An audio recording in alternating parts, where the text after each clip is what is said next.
Hey everyone, it's just Marvin here today, and this is going to be kind of a much more explicitly political video than we usually have on the channel.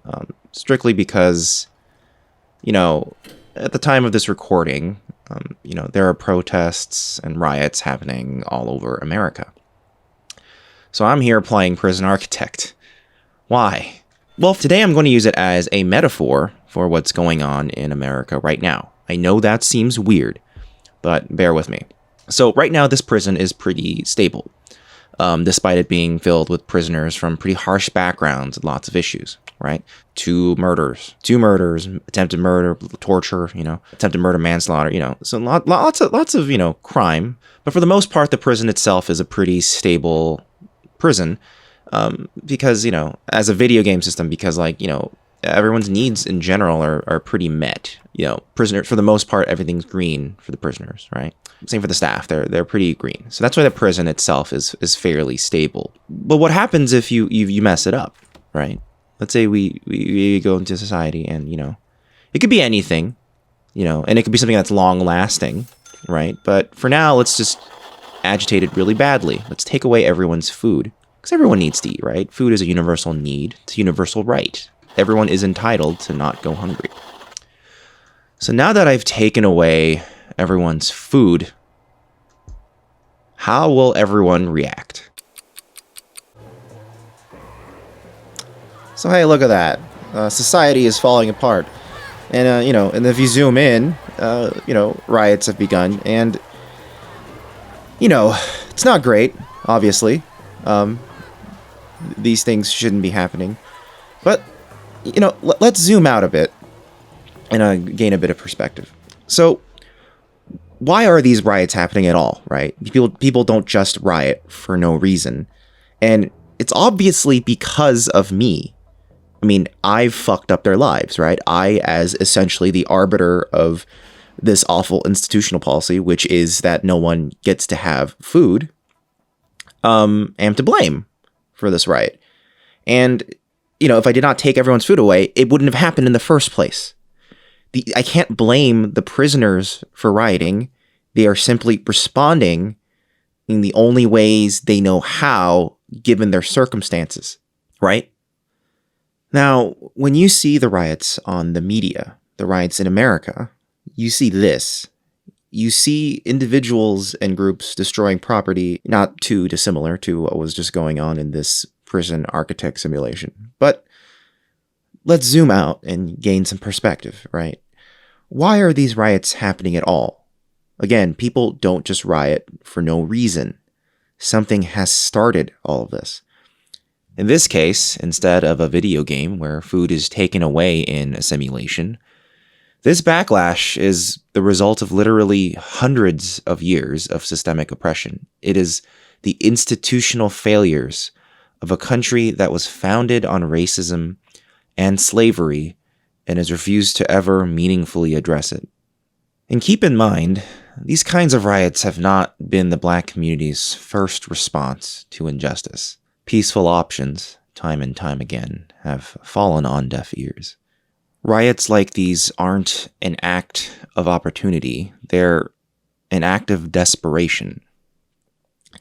I'm a Korean American, so I inherit kind of a complex shame when it comes to the way my community has addressed riots like these in the past.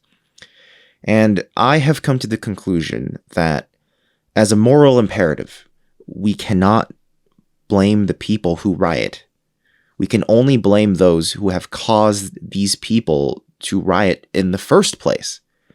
So when you see these protests and riots in the media, it's not the destruction you should be seeing. What I think you should be seeing is the pain and anguish behind the destruction and the systematic oppression that has led to this pain and anguish. And I understand and I see why a lot of people doing a lot of different things around the world. I don't want them to lash out like that, but I can't stop people right now because they have pain. They have the same pain that I feel. I want everything to be peaceful, but I can't make everybody be peaceful. I can't. It's hard. I'm tired of seeing Black men die. Black lives matter too. I know this is a video game channel, and I know people will essentially be like, hey, why are you talking about politics on a video game channel? But everything is inherently political. If you feel like you can escape politics, it's only because you are privileged enough to be in a position in society where you can ignore politics at your leisure.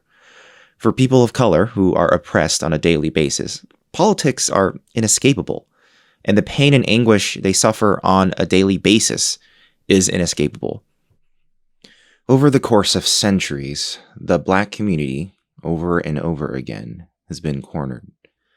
They have tried so many other avenues to have their voices heard, only to see their leaders assassinated, their movements publicly besmirched and undermined, and their voices belittled. So right now, like so many other points before in American history, the Black community is in a position where drastic actions like riots feel like the only way to get their message across. And honestly, how could we blame them when they have gone through so much already?